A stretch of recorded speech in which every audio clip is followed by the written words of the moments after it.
e voltando aqui falando sobre estações no nosso empreendedorismo, a gente falou sobre o cultivo no último vídeo e agora a gente vai falar sobre a estação do cuidado. A estação do cuidado, eu coloquei aqui o OCA, para você não esquecer mais, que seria ouvir, cuidar e atitude. Essas são as 3 palavrinhas que a gente usa, a gente descobriu aqui no Grupo Tasca, que tem tudo a ver com a nossa cultura, com a nossa identidade. Lembra que eu falei lá na estação do cultivo? E a gente tomou como base da nossa vida. E se você prestar atenção, você pode usar essas 3 palavrinhas, que também são mágicas, né, para você colocar aí no seu empreendedorismo. Às vezes a gente fica pensando assim, como eu vou vender? Ouça os clientes, ouça as pessoas. Com certeza, as pessoas ao seu redor já falam coisas sobre a sua vida. E você tem que ter aí o ouvido perceptivo para ouvir o que essas pessoas estão falando, né? As pessoas falam assim, poxa, eu gosto quando você faz isso. Nossa, quando você faz aquilo outro, é tão bom.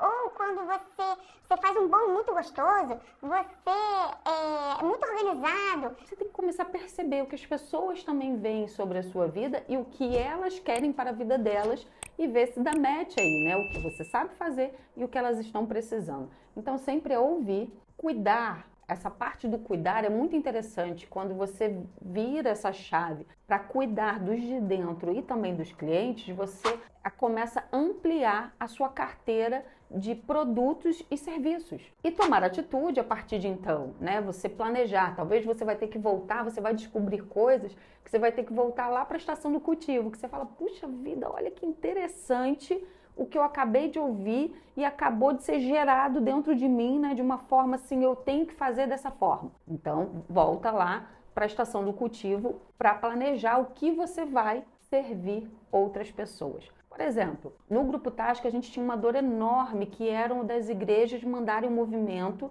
financeiro para a contabilidade, porque geralmente o tesoureiro ele trabalha de forma sem ganhar dinheiro, né?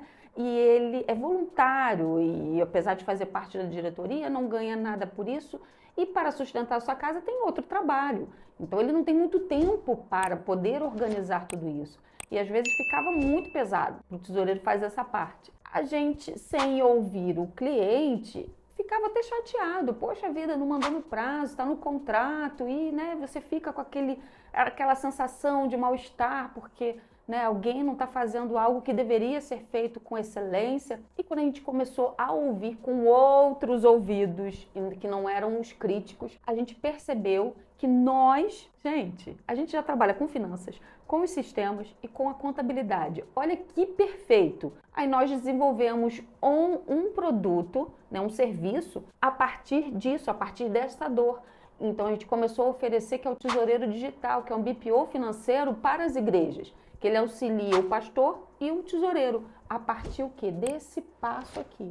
E a gente começou a cuidar dessas igrejas. E a gente teve que tomar atitude sim. A gente voltou lá para o cultivo, a gente passou pelo cuidado de novo, a gente passou pela colheita e agora a gente está na fase do crescimento com esse tipo de serviço que a gente faz para as igrejas. Então isso aqui é um exemplo de como essas estações elas estão continuamente conosco, né? A gente já servia as igrejas com produtos de trabalhista, contabilidade, parte fiscal, a parte tributária, parte de seguros, plano de saúde, abrir conta em banco, enfim, a gente tem uma enormidade de serviços, né? Inclusive até para igrejas online também a questão com endereço virtual, onde a igreja pode sim ela trabalhar online, ter o seu CNPJ, que não necessariamente precisa ser na casa de algum membro, mas ter esse CNPJ de forma virtual, né? Hospedado no endereço virtual. Então, olha que legal, gente. Tudo isso a gente conseguia servir,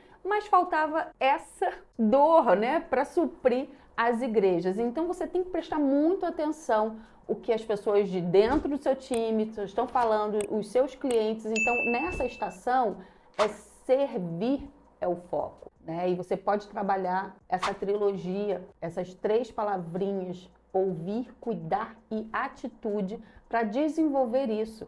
Porque nessa estação tem que regar, tem que adubar, aparar, fertilizar, olhar para os clientes e olhar para o time. Gente, o time tem que comprar ideia, senão não vai dar certo. Então chama o time para pensar e sonhar e planejar junto com você, mesmo que vocês tenham que voltar na estação do cultivo e depois passar pela do cuidado novamente. Então fica aí a dica, estações no empreendedorismo. Assim fica mais fácil, mais suave para que você possa empreender. E se você tiver dúvida e quiser passar por essas estações junto com a gente fazendo um planejamento, um plano de negócios, entra aqui em contato com a gente através do QR Code ou do link na descrição, mas não deixa de comentar nesse vídeo e também de compartilhar, porque de forma lúdica eu te levo também a sonhar, planejar, mas a conquistar o seu empreendedorismo. Então lidere seu empreendedorismo.